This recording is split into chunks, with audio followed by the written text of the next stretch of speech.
Welcome back. Tobin and Leroy here on 560 WQAM. Very excited to talk to the next Miami Marlins manager, Clayton McCullough, joining us here. Skip, thanks for your time, man. Really appreciate it. Yeah, thanks for having me. It's great. My sympathies. I'm a Lake Worth resident, so I know that your drive down to Dade, sir, is going to be hellacious from time to time. I guess like anywhere else, the pockets of the day and when you decide to go plays a big part in it. Worse than LA? Like, have you South Florida traffic, LA? Do you have enough to judge on that? Oh, I don't have enough to judge. I think at least LA, I knew what it was going to be like. This, I'm still learning.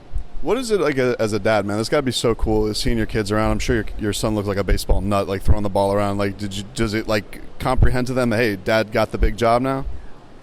I think maybe today helped a little bit with that. I think kind of just seeing some of the presence that was here and going through the press conference. My son, he loves baseball. Our kids, this is, kind of our lifestyle.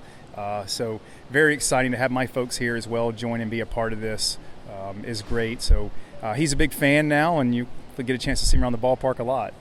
From your perspective, this roster, you mentioned the pitching during your opening press conference. You got two horses in Yuri and Sandy.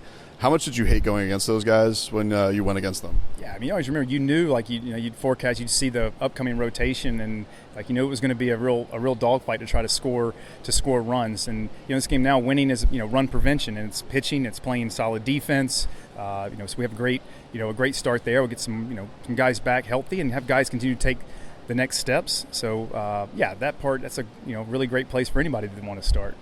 Sandy's a guy, like, we've seen him when he gets sometimes taken out of games. Like, he'll bash the glove in because he doesn't like getting taken out. Do you like that as a skipper? Do you know, like, is that preseason talks? Like, how do you deal with a guy who loves to go the distance like that? Yeah, I hope they all want to stay out there and compete for as long as they can, and that and be happy to get taken out of a game. That's the guys work for as a starter every 5-6 days to have the chance to go out there and compete.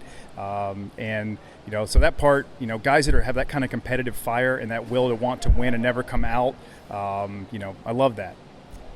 Miguel Rojas was here for a while. Did you get any talks of like what it's like down here from him after you got news of the job? Yeah, Miggy's great. I'm fortunate to spend the last couple of years with Miggy.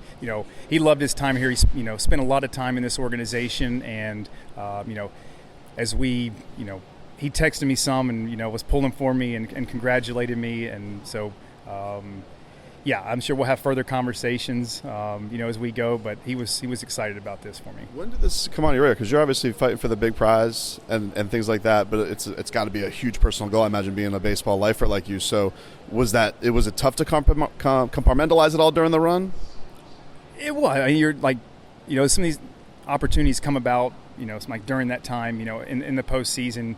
You want your main focus to be on like everything we've worked for to that point and trying to push that through the finish line, while also you have your eye on what things are going to be coming down the road. So trying to balance it and maybe having the chance to have done it a little bit helped some, and it was trying to make sure I prioritized what was most important, and that was helping a team try to win, and then the personal stuff was somewhat secondary. Hey, man, you're a busy man. I really appreciate your time, Skip. Best of luck. Congratulations on the gig, and we're looking forward to hopefully a long tenure down here. All right. Thanks a lot.